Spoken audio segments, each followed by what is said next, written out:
ఆయన మీకే వందనాలు స్తోత్రం నిలుచుకొచ్చినాం తండ్రి. సమస్త మహిమ ఘనత ప్రభావాలు మీరే పొందుకోండి. స్వస్థపరిచి యేసయ్యా నీ స్తుతులు అయ్యా. నీ బిడ్డలకు శక్తిని బలాన్ని దయచే. వారి బలహీనత ఎటువంటిదైనప్పటికీ ప్రభా, ఏ బలహీనత వారి దేహంలో ఉందో యేసు నామములోనైనా నీ బిడ్డలకు స్వస్థత దయచే, స్వస్థత దయచే, స్వస్థత దయచే ప్రభా. శక్తిని దయచే, బలాన్ని దయచేయండి మా ప్రభా. మీకే వందనములు స్తుతులు స్తోత్రం నిలుచుకొంచు అయ్యా. ఇగో తండ్రి సహవాసమంతుడు నీ కృపాస్తలకు అప్పగించుకుంటూ యేసయ్యా నీకే స్తుతులు. స్వస్థపరచువాడా, విడుదలించువాడా, రక్షించువాడా, ఆశీర్వదించువాడా, మీకే స్తుతులు స్తోత్రం నిలుచుకొంచు యేసయ్య పరిశుద్ధ నామమున ప్రార్థించి వేడుకొనుచున్నాము తండ్రి. ఆమేన్. దేవుని వాక్యాన్ని మనం చదువుకుందాం.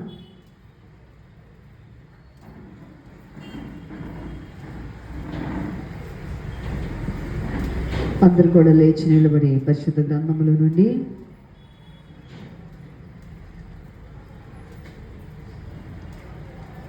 కీర్తన గ్రంథము 3వ అధ్యాయం చదువుతున్నాం. ఉత్తర ప్రత్యుత రీతిగా కీర్తన గ్రంథము 3వ అధ్యాయం. యెహోవా, నన్ను బాధించువారు ఎంతో విస్తరించి ఉన్నారు, నా మీదకి లేచువారు అనేకులు.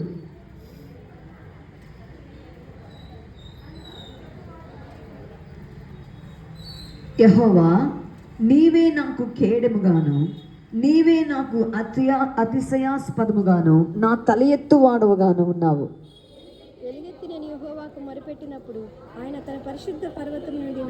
యెహోవా నాకు ఆధారము కావున నేను పండుకొని నిద్రపోయి మేల్కొందును. యెహోవా లెమ్ము, నా దేవా నన్ను రక్షింపుము. నా శత్రువులందరినీ దవడియముక మీద కొట్టువాడువు నీవే, దుష్టుల పళ్ళు వెరగొట్టువాడువు నీవే. దేవుడి పరిశుద్ధ వాక్యం దీవించునుగాక. ఆమేన్. మన చేతులున్న బైబిల్ చేత పట్టుకొని పఠింప శ్రేష్ఠ గ్రంథం బైబిల్ అనే పాట అంతా కూడా పాడుకున్నాం. పఠింప శ్రేష్ఠ గ్రంథం బైబిల్, పఠింప శ్రేష్ఠ గ్రంథం బైబిలు, అనుదినంబు చదివిన నెనరు తోడ నడుపును. ఓ పఠింప శ్రేష్ఠ గ్రంథం Bible. The best book to read is the Bible, the best book to read is the Bible. If you read it every day, it will help you all the way. Oh, the best book to read is the Bible. వాగ్దానంబులన్నీ నావి, ప్రతి అన్ని దైవ ప్రేమ దీవెనలే. Bible వాగ్దానంబులన్నీ నావి. Every promise in the book is mine, every chapter, every verse, every line, all the blessings of His love divine.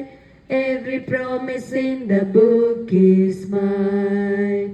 It's mine, it's mine, it's mine, it's mine. Hallelujah, hallelujah, hallelujah, hallelujah, hallelujah, hallelujah, hallelujah.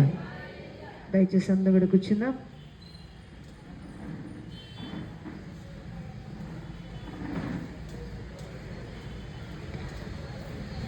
ఈ కాలమందు దేవుని సందుకు వచ్చిన మీ అందరూ కూడా యేసుక్రీస్తు నామమున నా హృదయపూర్వక వందనాలు.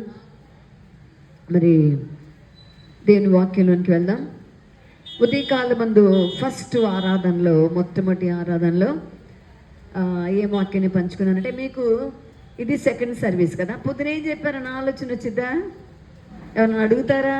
వచ్చామా, మన వాక్యం విన్నా వెళ్ళిపోయాం. పొద్దున ఏం చెప్పారు? అది ఎవరికి ఉంటుంది ఆశ?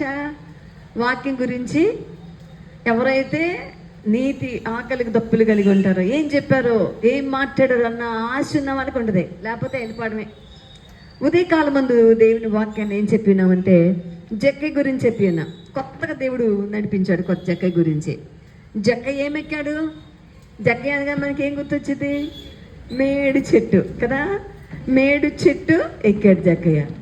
మేడి చెట్టు ఎక్కాడు. రెండవది జక్క గురించి పేరు ఎత్తగానే మనకి ఇంకేం గుర్తొచ్చింది?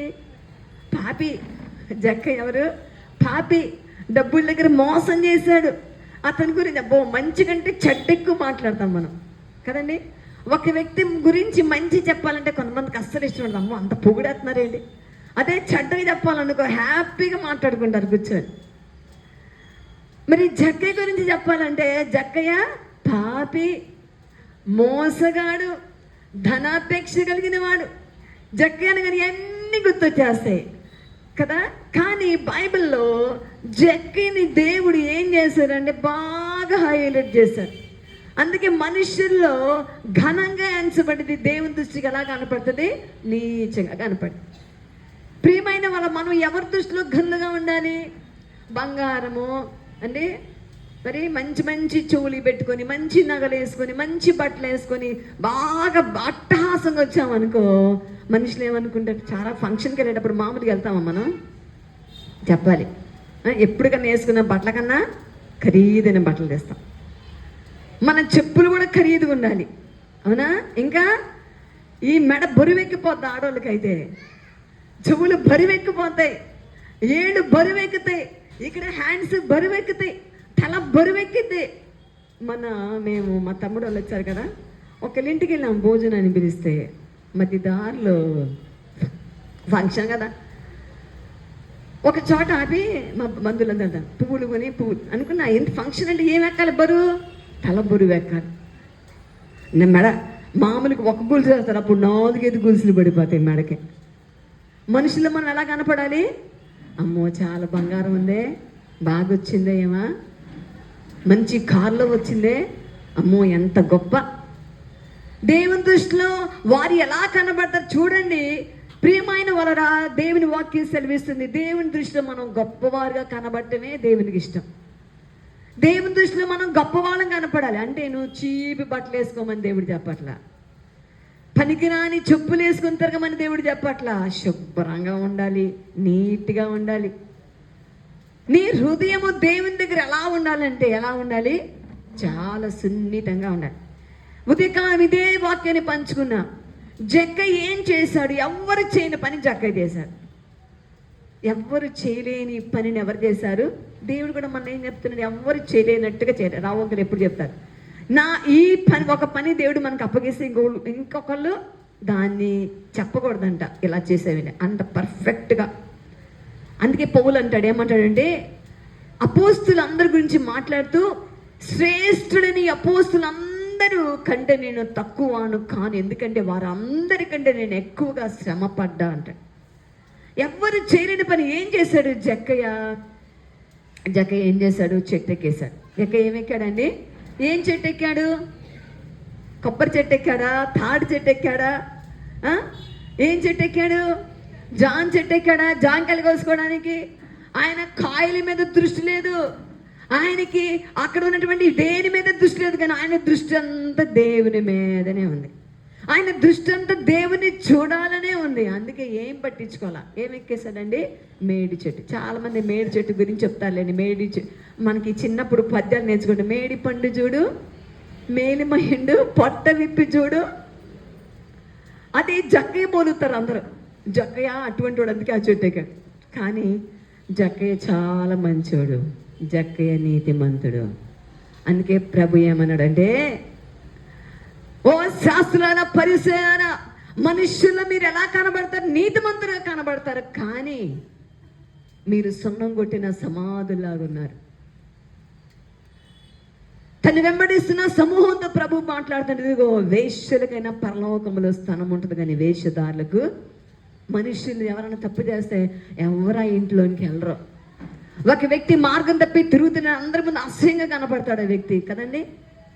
ఎవరు మాట్లాడరు, ఎవరు వారి ఇంటికి వెళ్ళరు, అసహించుకుంటారు, తప్పుగా మాట్లాడతారు, గొసగొసలు చెప్పుకుంటారు. కానీ దేవుడు ఎవరి కోసం వచ్చాడు? నశించిన దాన్ని వెతికి రక్షించడానికే వచ్చాడు. హల్లెలూయా. ప్రియమైన జక్కయ్య, నాకు చాలా సంతోషం వేసింది. ఆ చుట్టు దగ్గరికి వెళ్ళగానే జక్కయ్య ఏమైపోయాడు? 19వ అధ్యాయము లూకా సువార్తలో మనం చూస్తే, యేసు ఆ మార్గమును గుండా ఎరుకో మార్గం ఆయన ఎరుకోకు వచ్చారు. ఆ మార్గము గుండా ఆయన సంచరిస్తూ వచ్చారు. వచ్చినప్పుడు అక్కడ ఉండేది సుంకపు గుత్తదారు, రెండవది ధనవంతుడు. జక్కయ్యని ఇంట్రొడక్షన్ ఎలా చేశారు? మనకి ఫస్ట్ ఇంట్రొడక్షన్ ఎలా వచ్చింది? సుంకపు గుత్తదారు, రెండవది ధనవంతుడు. ఇంగ్లీష్ బైబిల్ మీరు చూస్తే ఏముంటుందంటే చీఫ్ ట్యాక్స్ కలెక్టర్. జక్కయ్య ఎవరైనండి? ఒక మంచి అధికారి పదవిలో ఉన్నవాడు, రిచ్ మ్యాన్, ధనవంతుడు. అయితే ప్రభువుని చూడడానికి వచ్చేటప్పటికి ఆయన మారిపోయాడండి. ఎలా అయిపోయాడు? ఒక చిన్న బిడ్డలాగా అయిపోయాడు. చెట్టు ఎక్కుతారు అందరూ. సపోజ్ నేనే, లేకపోతే ఆడవాళ్ళం ఎక్కవాలండి పెద్ద అయిన తర్వాత, కానీ పల్లెటూరులు ఎక్కేస్తారు, గూచి పెట్టేసుకుని ఎక్కేస్తారు కదా. అయితే ఒక పెద్ద అయిన ఒక వ్యక్తిని చెట్టు ఎక్కమన్నాం అనుకో, ఒక పన్నుండి చెట్టు ఎక్కమంటే ఏం చేస్తాం? మనం ఎక్కుతా కింద చూస్తాం. ఎవరు నాయక చూస్తున్నారు, ఎవరు నవ్వుతున్నారు? నవ్వేవాడు కొందరు అంటే కొందరు ఏం చేస్తారు? పోయిందమ్మో నువ్వు పడిపోతావు, ఎక్కుతున్నావు, దిగు కదా. మనుషులు చూస్తా ఉంటాం. నా ఎంక చూసి నవ్వుతున్నాడు, నేను అట్ట ఎక్కను. మనం మనిషిని చూస్తూ ఎక్కుతాం. అదే చిన్నపిల్లలు అయితే, ప్రణీతి నేను చెట్టు ఎక్కమని ఆగో, ఎంత ఎత్తుకుతావయ్యా, కుర్చీలో ఎక్కేస్తున్నాడు, ఎక్కడ పడతాడని భయం వేసేది. అదే ఒక చిన్న బిడ్డను చెట్టు ఎక్కమన్నావు అనుకో, ఎవరంగా చూడడం, నవ్వే వాళ్ళని పట్టించుకోడు, భయం వేసి నువ్వు పడతావరా అన్నాను కూడా పట్టించుకోరు, టకా టకా టకా ఎక్కేస్తూ ఉంటారు. జక్కయ్య దేవుని దగ్గర రాగానే ఏమైపోయాడు? చిన్న బిడ్డవలే అయిపోయాడు.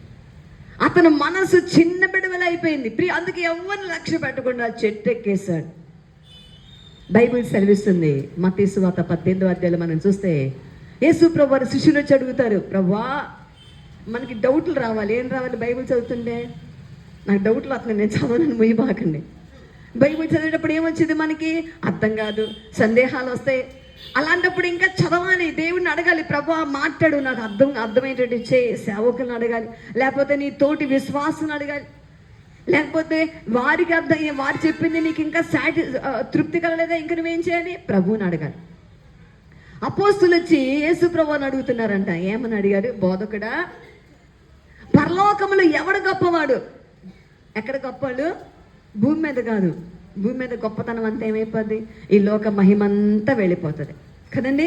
ఈ గొప్పతనం అంతా వెళ్ళిపోతుంది. ఎంత ఘనుడైనా మన కొన్ని సంవత్సరాల క్రితము అబ్దుల్ కలాం, ఆయన ఎవరు?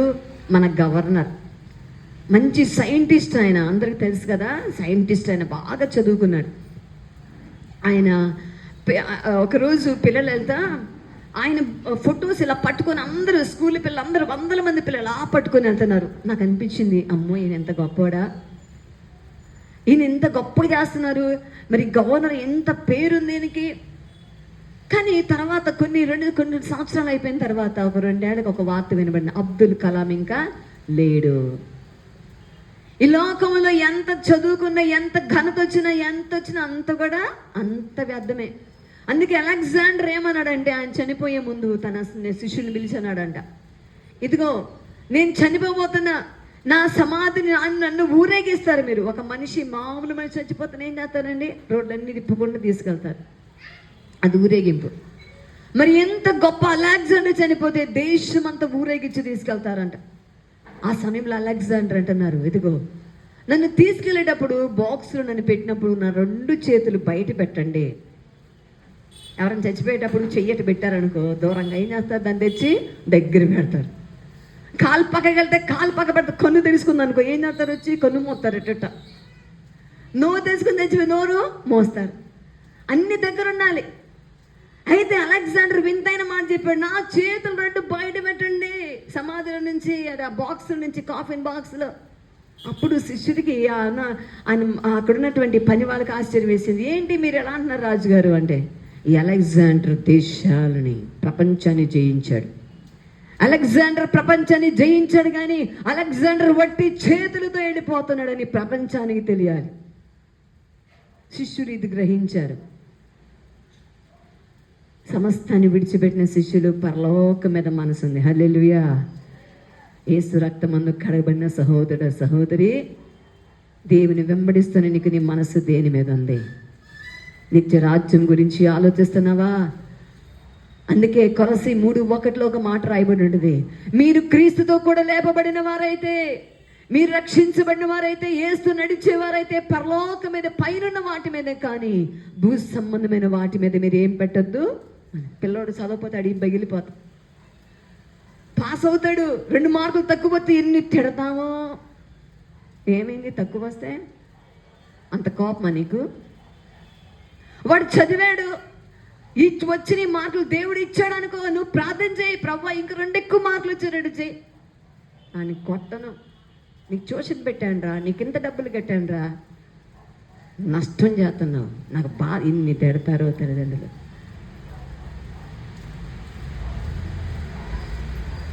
ప్రియమైన వాళ్ళరా, ఈ లోకములో నా ఘనతంతా ఒక రోజు నువ్వు నేను విడిచిపెట్టవలసిందే. దేని కొరకు నీ బిడ్డలు ప్రయాసపడాలి. ఒక తల్లిగా మన బిడ్డలను స్కూల్ పంపిస్తున్నా సరే, ఈ లోకపు చదువు వారికి అవసరమే. మార్కులు తక్కువ వస్తే కొట్టబాక, చదవపోతే వాడిని విసుకోబాక, దూషించబాక. నా బిడ్డకు జ్ఞానమే ప్రభు అని ప్రార్థన చేయి.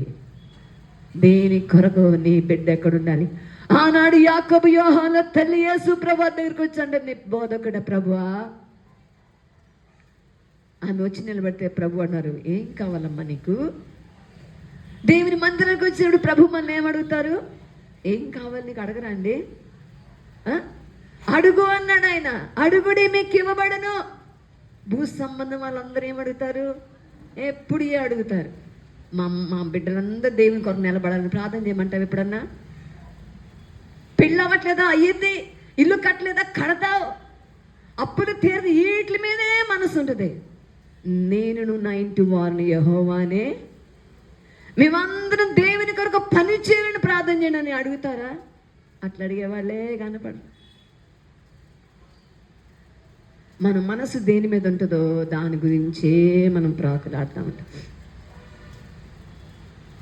ఆ యాకోబు యోహాను తల్లి వచ్చి అంటుంది, ప్రభువా ఇదిగో నీ కుడివైపున ఒకని, నీ ఎడవైపున ఒకని, నా కుమారులిద్దరిని కూర్చోబెట్టుకో. ఎక్కడ? రాజ్యములో. ప్రియమైన వాళ్ళ యేసు ప్రభువారు శిష్యులు చెడుగుతున్నారు, బోధకుడా పరలోక రాజ్యంలో ఎవరు గొప్పవారు?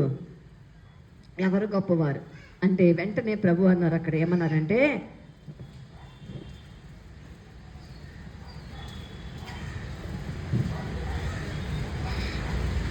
మనకి దృష్టిలో ఎవరు గొప్పలు?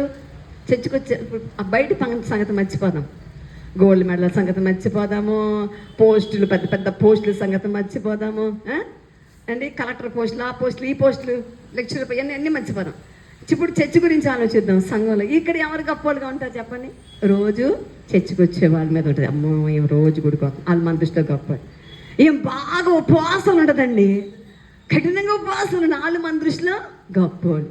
ఏమో దేవుని కొరకు బాగా ఇస్తుందండి, వాళ్ళు దేవుని దృష్టిలో మనకి గొప్ప. అయితే దేవుడు ఎవరిని లక్ష్య పెడతారు?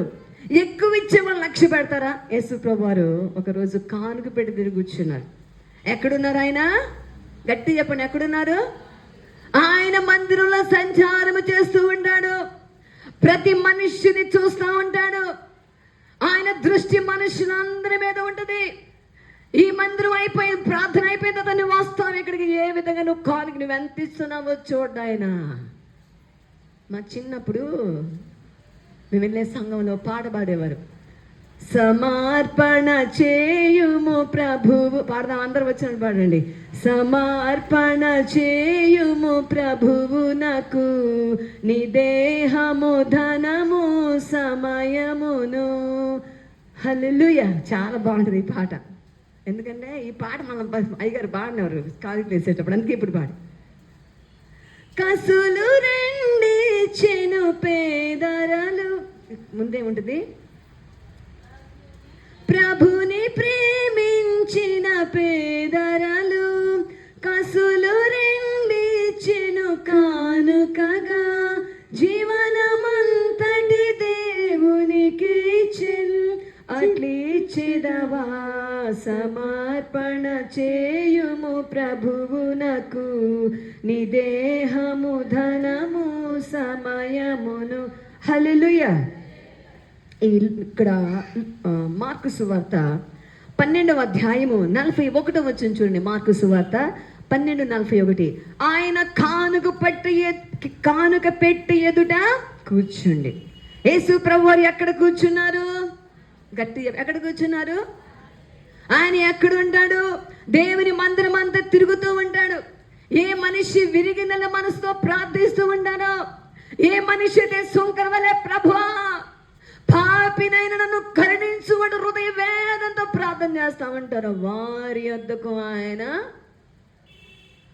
వారిని సమీపిస్తాడు ఆయన. హల్లెలూయా. ఈ ఉదయ కాలమందు దేవుని మందిరానికి వచ్చిన సహోదర సహోదరి, దేవుడు నిన్ను చూస్తూ ఉన్నాడు. ప్రభు దృష్టి నీ మీద ఉంది. హల్లెలూయా. అయితే ఆయన దృష్టిని వశపరుచుకునే ఆయన దృష్టి ఉంటుంది. ఆయన దృష్టిని వశపరుచుకోవాలంట మనం. ఆయన దృష్టిని వశపరుచుకోవాలంటే మందిరానికి వచ్చిన వాళ్ళందరూ, చిన్నప్పుడు సంగతి చెప్తున్నాను కదా, మేము అంటే కొంచెమే ఎక్కువ సార్లు కాదా, ఎప్పుడో 1-2 సార్లే ఈ పాట పాడుతూ ఉండండే. ఎలా వస్తారు అందరూ? లైన్గా వచ్చి బాక్స్లో కానుకలు వేసి వెళ్తారు. ప్రతి ఒక్కరు లైన్గా రావాలి. ఒక్కోసారి నా దగ్గర ఉండే కాదు. అప్పుడు ఏం చేయాలి? నేను ఆగిపోతే ఈ అమ్మాయి ఏంటి కానుక ఇట్లా పక్కన వాళ్ళు చూస్తారు, అటు వాళ్ళు చూస్తారు, వెనకాల చూస్తారు, ముందు వాళ్ళు చూస్తారు. అయ్యగారు అందుకే వద్దంటారు. అన్న పెళ్ళైన తర్వాత నాకు ఈ కానుక తెచ్చిందని మర్చిపోయి వెళ్ళిపోయేదాన్ని, గుర్తుండేది కాదు నాకు. ఎందుకంటే పాడితేనే కానుకేయడం అలవాటు మనకి, లేకపోతే వెళ్ళిపోవడమే. ఇంటికి వెళ్ళిపోయినాక గుర్తొచ్చేది, అరే ఈరోజు కానుక వేయలేదే. అట్లా వారాలు గడిచిపోతున్నాయి, వచ్చి రావడం మర్చిపోవడం, గుర్తున్నప్పుడు మళ్ళీ మధ్యలో ఎప్పుడో వేసేదాన్ని. అయ్యగారు చెప్తా, అయ్యగారు పాడతారు కానుకేద్దామండి అంటే, నువ్వు వచ్చి ఇక్కడికి వచ్చి కొత్త పద్ధతి కొత్త బాగా ఉన్న వాళ్ళు ఉంటారు, లేని వాళ్ళు ఉంటారు. లేని వాళ్ళ పరిస్థితి ఏంటి మరి? నన్న అందరితో నాకెందుకు, నేనే మర్చిపోతానా తెచ్చి. నాకు గుర్తున్నట్లా పాడబడితే గుర్తొచ్చింది వేస్తానంటే వద్దు. ప్రియమైన వాళ్ళ చూడండి, కానుక పెట్టి దగ్గర కూర్చున్నారు ప్రభు. హల్లెలూయా. యేసు ఎక్కడుంటాడు? యేసు ఎక్కడుంటాడు? ఆకాశమందు నివాసము చేసే దేవుడు ఎక్కడ ఉంటాడు? దేవుని వాక్యం సెలవేస్తుంది. చూద్దామా పరిశుద్ధ గ్రంథంలో నుండి? యెహెజ్కేలు గ్రంథంలోనికి వెళ్దాం.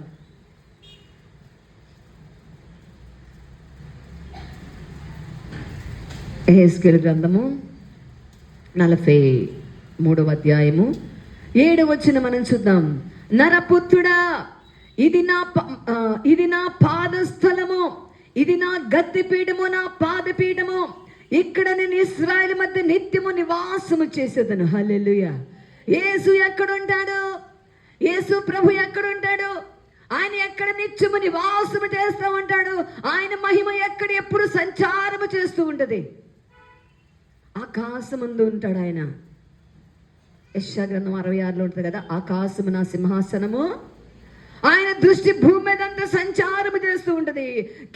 సామెతలు 15లో ఉంటుంది 3వ వచనములో, యెహోవా కన్నులు ప్రతి స్థలము మీద ఉంటాయి. అవి మంచి వారిని చెడ్డవారిని చూస్తూ ఉంటాయి. కానీ ఆయన నివాసించే స్థలం ఏది? ఆయన ఉండే స్థలం ఏది? మందిరం రాగానే ఏం చేస్తాం మనం? ఏం చేస్తాం చెప్పండి? ఆఫీస్కి వెళ్ళి మోకాళ్ళు ఎత్తావా మీ బాస్ ముందు? స్కూల్కి వెళ్ళి టీచర్ పనిష్మెంట్ ఇస్తేనే మోకాళ్ళు, లేకపోతే మోకాళ్ళు వేయం. ఎందుకు పనిష్మెంట్? హోంవర్క్ చేయకపోతే మోకాళ్ళు లేరా అంటే అప్పుడు వేస్తాం. అమ్మో మా టీచర్ వచ్చిందని మోకాళ్ళు వేస్తావా? పిఎం వస్తే మోకాళ్ళు వేస్తామా? కానీ మహాదేవుని ముందు మనం ఏం వేస్తామండి? మోకాళ్ళు. ఆ మహాదేవుని మనం సాగిల పడతాం, గడగడా వణుకుతాం. ఎక్కడుంటాడు ఈ మహాదేవుడు అంటే? దేవుని గ్రంథం సెలవిస్తుంది, ఆయన మందిరములో ఆయన ఉంటాడు. అందుకే హగ్గై 2వ అధ్యాయం 7వ వచనం ఉంటుంది, ఈ మందిరములో నా మహిమ నుంచుతా. సొలొమోను మహారాజు దేవాలయం కట్టించినప్పుడు అంటాడు మహాదేవుడు, ఇదిగో ఈ మందిరం మీద నా కన్నులుంటాయి, నా దృష్టి ఉంటుంది, నా మనస్సు ఉంటుంది, నా చెవులు ఆలకిస్తూ ఉంటాయి. ప్రియమైన వాళ్ళరా, మనం చూద్దాం ఇప్పుడు మార్కు సువార్త 12వ అధ్యాయంలోనికి వెళ్దాం. 12వ అధ్యాయంలోనికి వెళ్తే, ఆయన కానుక పెట్టి ఎదుట కూర్చుండి జన సమూహము కానుక పెట్టెలో డబ్బులు వేయించిన చూచుచుండెను.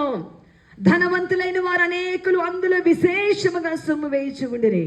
ఒక పేద విధవరాలు వచ్చి 2 కాసులు వేయగా ఆయన తన శిష్యులను పిలిచి, కానుక పెట్టెలో డబ్బులు వేసిన వారందరికంటే ఈ పేద విధవరాలు ఎక్కువ వేసినని మీతో నిశ్చయముగా, వారందరూ తమకు కలిగిన సమృద్ధుల నుండి వేసిరు గాని ఈమె తన లేమిలో తనకు కలిగినంతయు, అనగా తన జీవనమంతయు వేసినని.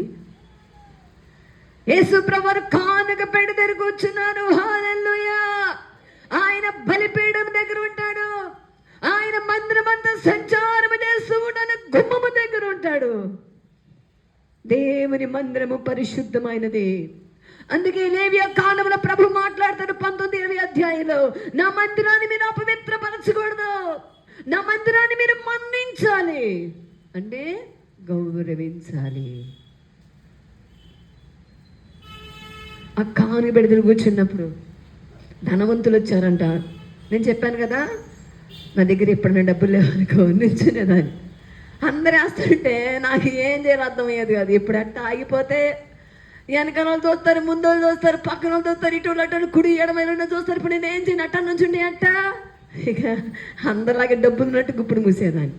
నడుచుకుంటూ వెళ్ళి ఏం చేసేదాన్ని, ఒట్టి గుప్పుడే ఎటా వేసేది. అయ్యా నా దగ్గర డబ్బులు. ప్రియమైన వారా, దేవుడు తెలుసు నీ గుప్పుడు ఎలా ఉందో. దేవుడు తెలుసు నీ గుప్పుల్లో ఎంత ధనం ఉందో, నీ బ్యాగులో ఎంత ఉందో, నీ జేబులో ఎంత ఉందో, నువ్వు ఏ మనసుతో వేస్తున్నావు. ధనవంతులు అనేకులు వచ్చి విశేషంగా డబ్బులు వేస్తున్నారంట. కానీ ఆ మందిరంలో ఒక స్త్రీ ఉంది. ఆమె విధవరాలు, భర్త లేదు ఆమెకి ఏమీ లేదండి. ఆమె దగ్గర ఉంది 2 కాసులే. ఇంకా ఇచ్చి వేస్తే తన జీవితానికి ఇంకా ఆహారం కొనుక్కోవడానికి కూడా డబ్బులు లేవు. ఆ 2 కాసులు పట్టుకొని మందిరానికి వచ్చింది. కాను పెట్టి దగ్గరికి వచ్చింది. గుప్పిలు విప్పింది. ఒక చేతిలో ఒకటి ఇచ్చుకున్న, ఒక చేతిలో ఒకటి వేల 2 కాసులు ఆ బాక్సులో వేసేసింది.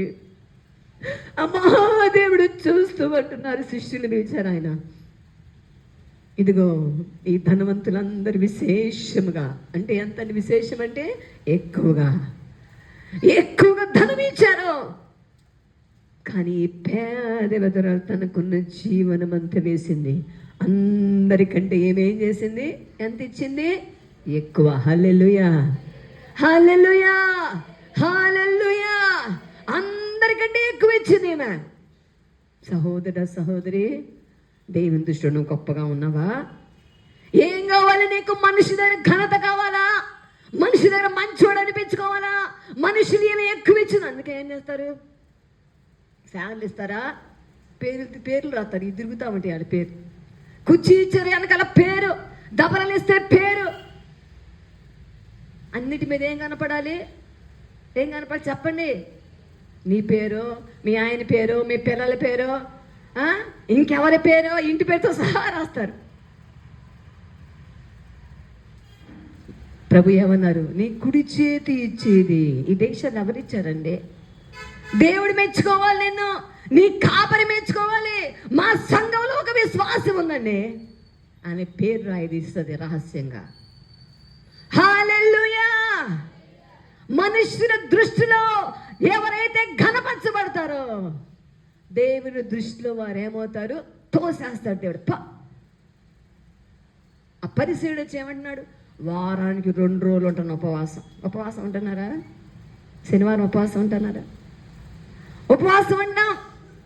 వారానికి 2 రోజులు ఉపవాసం ఉంటున్నా. నేను అన్నింటిలో 10వ వంతు ఇస్తున్నా, నీ ఆజ్ఞలన్నీ పాటిస్తున్నా.